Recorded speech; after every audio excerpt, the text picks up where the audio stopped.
किसी गांव में एक साहूकार रहता था, जिसके घर में अन्न, वस्त्र और धन किसी की कोई कमी नहीं थी।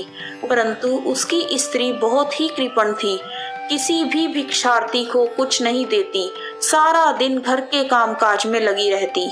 एक समय एक साधु महात्मा बृहस्पतिवार के दिन उसके द्वार पर आए और भिक्षा की याचना की। स्त्री उस समय घर के आंगन को लीप रही थी। इस कारण साधु महाराज से कहने लगी, महाराज, इस समय तो मैं घर लीप रही हूँ, आपको कुछ नहीं दे सकती, फिर किसी अवकाश समय आना। साधु महात्मा खाली हाथ चले गए। कुछ दिनों के पश्चात वही साधु महात्मा आए और उसी तरह भिक्षा मांगी। साहूकारनी उस समय लड़के को खाना खिला रही थी। कहने लगी, महाराज, मैं क्या करूं, अवकाश नहीं है, इसलिए आपको भिक्षा नहीं दे सकती। तीसरी बार महात्मा आए तो उसने उन्हें उसी तरह टालना चाहा, परंतु महात्मा जी कहने लगे, यदि तुमको बिल्कुल ही अवकाश हो जाए तो क्या तुम मुझको दोगी? साहूकारनी कहने लगी कि हाँ महाराज, यदि ऐसा हो जाए तो आपकी बड़ी कृपा होगी। साधु महाराज कहने लगे, अच्छा, मैं एक उपाय बताता हूँ।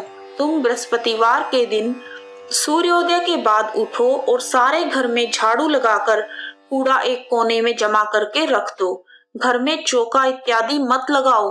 फिर स्नान आदि करके घर वालों से कह दो कि उस दिन सब हजामत अवश्य बनवाएं। रसोई बनाकर चूल्हे के पीछे रखा करो, सामने कभी मत रखो। सायंकाल को अंधेरा होने के बाद दीपक जलाओ तथा बृहस्पतिवार को पीले वस्त्र मत धारण करो, ना ही पीले रंग की चीजों का भोजन करो। यदि ऐसा करोगे तो तुमको घर का कोई काम ही नहीं करना पड़ेगा। साहूकारनी ने ऐसा ही किया। बृहस्पतिवार को दिन चढ़े उठी, झाड़ू लगाकर कूड़े को घर के एक कोने में जमा करके रख दिया।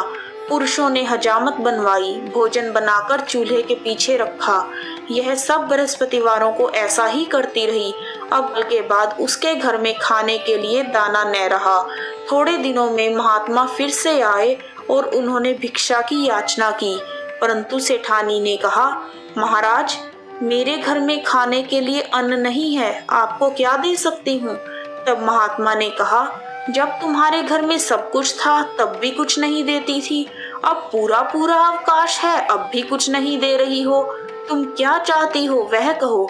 तब सेठानी ने हाथ जोड़कर कहा, महाराज, अब कोई ऐसा उपाय बताओ कि मेरे घर में पहले जैसा धन धान्य हो जाए। अब मैं प्रतिज्ञा करती हूँ कि अवश्यमेव आप जैसा कहोगे वैसा ही करूँगी।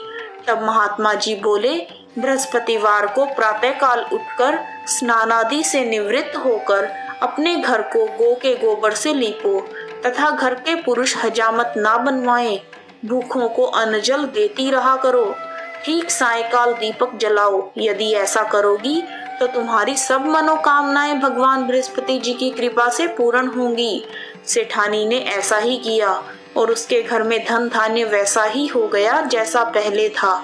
इस प्रकार भगवान बृहस्पति जी की कृपा से अनेक प्रकार के सुख भोग कर सेठानी दीर्घ काल तक जीवित रही। जय बृहस्पति देव।